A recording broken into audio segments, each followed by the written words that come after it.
Today we're talking about the second law of karma, which is the law of creation. So this is a exciting law, and a lot of you may recognize that you might see similarities with the law of attraction. It is similar. So the law of creation is that we attract who we are, not what we want. So who we are is how we feel, how we see ourselves, what our identity is, and also where we focus our attention, our thoughts, our emotions. So this is why it's important, if we want to be a conscious creator, to be really mindful of the things that we think about and where we focus our attention. If we're focusing our attention on fearful thoughts, if we're focusing our attention on a fearful reality, then that is going to be attracting more of the same back into your reality.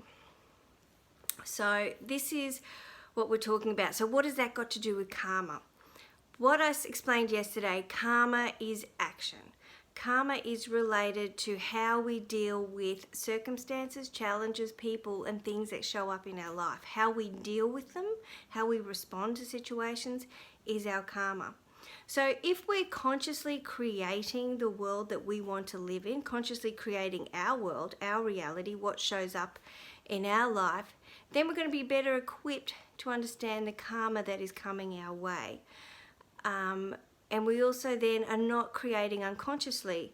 For example, if you're going around reacting to everything in your reality, especially at the moment, there's so many fearful things on the news and on the media, social media, we could be attracting more of that chaos back into our life. Humans have the wonderful aspect that we get to choose our thoughts independent of circumstance. What does that mean? It means that we get to choose what we think. It doesn't matter what's happening around us. It doesn't matter if we've just lost our job, if we're in a terrible relationship, if we're sick. We can choose to think a different way. We can choose a perspective. In the Course in Miracles, they talk, a miracle is simply a change in perspective. If we choose to see from a place of fear and not of a place of love, like every situation we can choose to see differently. We can choose to see it as a terrible thing, or we can choose to see it as a lesson and a gift that we can move through. That's not always easy to do, but it is a good practice to try and get your head around, maybe I can see this differently. So creation is conscious creation. We want to choose our future. We want to choose what inspires us. What is our true desire? Have a vision. It's really important to get clear and have a vision for your future. A vision that you truly want. Now, my guidance is to choose a vision from a neutral space. What does that mean? It means don't choose a vision for your future. Don't create from a space of, I need to solve this problem. Don't create from, I need to get away from this situation, as this isn't from a neutral place, because you have resistance and you also have a negativity of, I don't want that. So your attention is going to, I don't want that. And as we know, where our attention goes, energy flows. Where energy flows, this creates our reality. So focus on such true desire that's independent of problems, independent of what you don't want in your life. Now you could choose at this point in time a true vision on a global scale. My true choice is I choose a healthy, abundant, harmonious world that I wish to live in.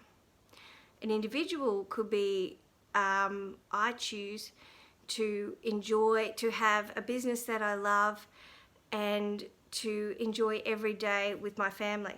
That could be a choice that I make, independent of what circumstances is going on around me. So think about the true vision and creation that you want. Creation is about the future. It's not about the past. It's not what has been. It's to ask yourself the question, what do I want in the future? What do I want to create for me? What do I want to create for me and my family? You can choose that. You can choose from a place of love and not fear.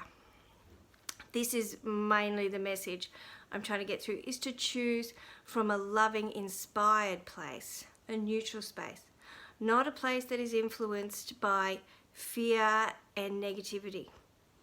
Now, it's not saying things will show up as they do, but at least if we choose it to be different, we have a chance of that showing up for us, that we choose, that we have faith in our future, that we choose from a loving place.